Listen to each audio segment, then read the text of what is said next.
का म्हणतेस तर का मोठ्या, कसा आहे आपला गहू? श्रीराम सुपर 303 110 दिवसाचा झाला आता हा.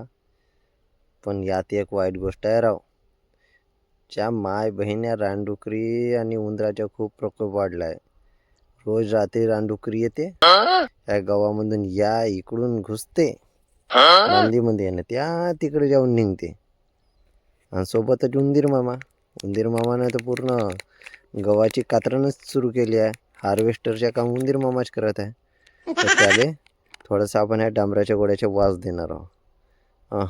का होते, वाघ तर परणार नाही आहे, पण बिचारे एखादी उंदीर आणि रानडुकरी परून जातील तर करून पाहू बा नवीन प्रयोग आपल्या शेतात. डुकरीपासून आपला पीक वाचते का नाही वाचत तर त्या बहिणीवरून आभाळ येते आणि खालून रानडुकरी आणि उंदर. कोणाकोणापासून वाचवणं का शेतकऱ्याचे जीवनाचे बिचाराचे असं संघर्षाचेच आहे.